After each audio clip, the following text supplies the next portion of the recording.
Tecnologia, entretenimento, internet, mídias digitais. Papo de Futuro, com Beth Veloso. Bom, tendências, perspectivas, agenda, pauta, prioridades. O que a gente pode esperar em 2024 em termos de tecnologia, comunicação, telecomunicações?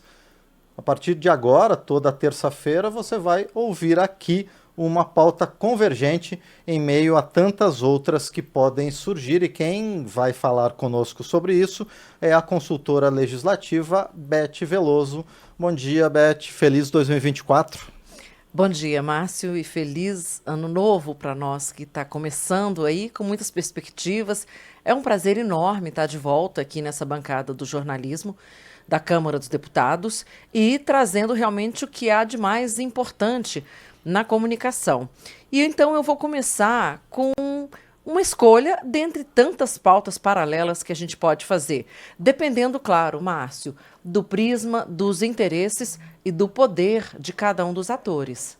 Bom, a gente estava conversando antes, Beth, e 2024 deve ser tão intenso ou até mais do que os anos anteriores em termos de telecomunicações, comunicação, informática, tecnologia.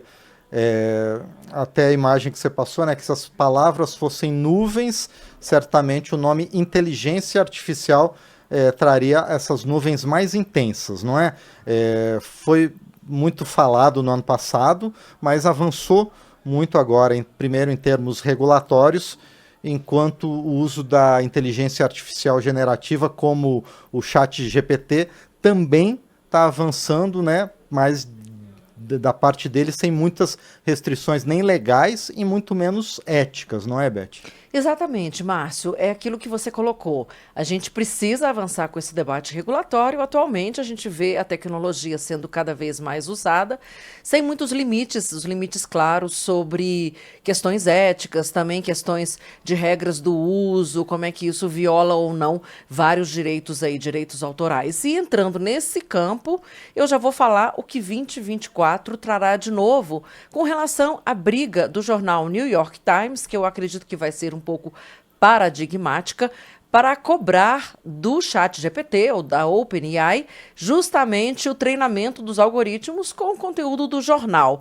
Isso, na verdade, ouvinte e telespectador, representa uma transposição da discussão, da disputa que nós temos bastante forte no terreno das redes sociais e das plataformas digitais para o terreno das IAs generativas de linguagem. Ou seja, o jornalismo ele já busca há bastante tempo essa remuneração, não apenas pelas redes sociais, mas porque é o conteúdo mais valorizado em meio a tanta desinformação que a gente vê aí na internet. E, portanto, nesse mesmo caminho seguem aí as empresas de jornalismo com relação à inteligência artificial e ao uso da IA generativa, dos chats de inteligência. A gente vale lembrar que esses chats estão cada vez sendo mais acessados e também bastante imprescindíveis no nosso dia a dia em razão da produtividade, né, Márcio? Perfeito. Bom, Beth, tem um projeto de lei aqui que foi apresentado em 2021, o 1354, ele obriga as plataformas digitais a compartilhar a receita publicitária com a mídia tradicional. Também nesse sentido, nesse caso da inteligência artificial, pode ser o caminho? Exatamente. A gente tem uma pauta aí abundante de projetos que tratam da regulação tanto da inteligência artificial quanto das plataformas. Eu lembro, por exemplo, outro projeto, além desse que você destacou, que está lá na Comissão de Comunicação, bastante debatido no ano passado e que pode avançar nesse ano, tem a discussão da Anatel virar uma agência reguladora também da internet. Eu volto aqui para um assunto que é sempre muito importante, Márcio. O Rafael Groma, brasileiro, cientista social, mundialmente renomado, ele discute a precarização do trabalho. Todas essas pessoas que trabalham treinando algoritmos, treinando IA, fazendo cliques, criando contas na internet, além, é claro, da uberização. E ele vive hoje em Toronto, trabalha na universidade, e ele contou no podcast Código do Caos que a maior parte das notícias, por exemplo, na Meta, no Canadá, após a aprovação de uma lei similar que controla o conteúdo jornalístico e prevê a remuneração, essas notícias simplesmente desapareceram da mídia digital. Portanto, a minha pergunta é: será que as redes sociais, que já são dominadas, Márcio, por danças, filtros de beleza, vão ficar ainda mais pobres em conteúdo? Tomara que não, né? Vai virar tudo dancinha do TikTok, Beth Veloso? Tomara que não. Bom, esse outro projeto também que está em discussão na Câmara, ele trata um pouquinho sobre os direitos autorais do jornalismo. Ele ainda não foi votado aqui pelos parlamentares, inclusive porque foi atacado por uma campanha de desinformação, né? Que foi patrocinada pelas próprias plataformas, né, de conteúdo digital. Como é que supera isso, Beth?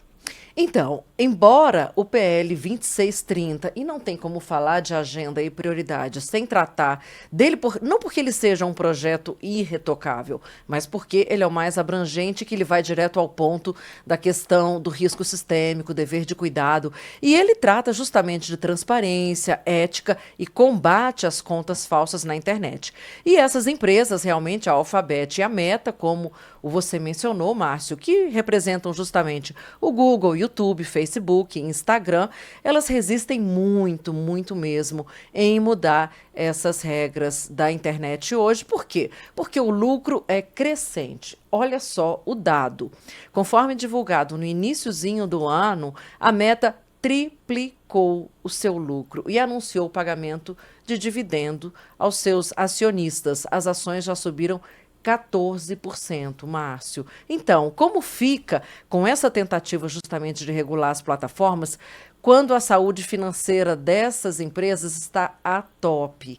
Na semana passada, no dia 31 de janeiro, o presidente da Meta, Mark Zuckerberg, esteve no Congresso americano e passou a maior humilhação da história, porque ele foi questionado pela responsabilidade de não ter impedido a exposição, no caso específico de crianças de 13 a 15 anos, a conteúdo sexual e até mesmo assédio sexual nas plataformas, nas redes sociais. O senador Josh Hawley fez a pergunta crucial: a Meta vai compensar, também vai pagar dividendos às famílias que estavam presentes ali naquela audiência pelos abusos que as crianças sofreram, os danos sexuais nas redes sociais. Inclusive, muitas crianças se suicidaram, Márcio. E, para completar, o senador Graham perguntou: Dr. Zuckerberg, o senhor tem sangue nas mãos. Portanto, para a gente pensar um pouquinho, Márcio, será que todos aqueles CEOs que estavam ali, dirigentes, tanto da Meta quanto do X, antigo Twitter, o TikTok, Discord e Snap, será que eles realmente têm poder para decidir o que, na verdade, os acionistas é que decidem, porque é eles que financiam essas plataformas? São eles? Pois é. Então, Beth, quando a gente fala de regulação da internet, então necessariamente a gente tem que falar também sobre a responsabilização dessas plataformas, principalmente nesse caso do que provocam em crianças e adolescentes, né? Mas aí, por outro lado, eles são os grandes consumidores de boa parte dos produtos que são, às vezes diretamente, mas às vezes, né, de forma, nas entrelinhas, né, são negociados, né, paralelamente nas plataformas sociais, nas redes, os anúncios e todas essas coisas. Em primeiro lugar, as plataformas, elas vão ceder com facilidade a isso e depois, como é que vai ser essa briga para regular efetivamente o conteúdo da internet? A academia, né, o Instituto Alana, as pessoas que se dedicam a esse assunto acreditam que as plataformas não vão dar um tiro no pé. Porque a realidade hoje, indicam todos os estudos e levantamentos, é que existe sim uma exploração comercial da infância nas redes sociais. E isso gera, e com compõem boa parte do lucro dessas empresas. Portanto, é claro que, já que a gente está falando de remuneração de empresa jornalística, de direito autoral com relação aos chats GPT, chats geradores de linguagem, a responsabilidade das plataformas digitais em indenizar crianças e, sobretudo, prevenir, né, a depressão, o suicídio, a indução ao suicídio dessas crianças. Todos esses assuntos estão também dentro da pauta de votação da Câmara dos Deputados, a agenda legislativa para este ano. Portanto, nós temos hoje, Márcio, 7 crimes que já estão na lei e que passariam a ser imputados a essas plataformas. E eu estou falando de indução à automutilação, indução ao suicídio, crimes contra o Estado, crimes contra a saúde pública, racismo, violência contra a mulher e a própria desinformação, fake news.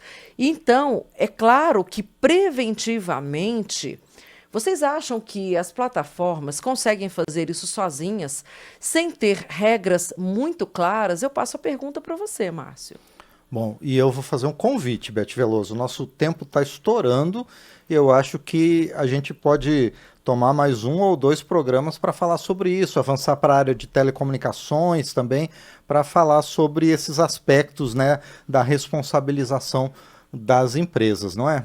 Exatamente, olha só, a gente tem que falar do fair share, que é a discussão de se as plataformas digitais vão também ajudar as empresas de telecomunicações a investir na infraestrutura de conectividade, e não qualquer conectividade, conectividade significativa, a velocidade e acesso no Brasil, sobretudo nas escolas. Também tem que discutir por que o serviço de TV por assinatura é tão regulado, né? E Netflix, os serviços de streaming não são regulados. Agora tem um assunto que a gente não pode deixar de falar nesse finalzinho de programa, Márcio, que é justamente, gente, as eleições municipais deste ano. E, portanto, nós estamos falando aqui agora do impacto do uso de fake news, de deepfake, né, de fake news impulsionada pela inteligência artificial, com voz e imagem sintética, como a gente viu, por exemplo, na internet, os vídeos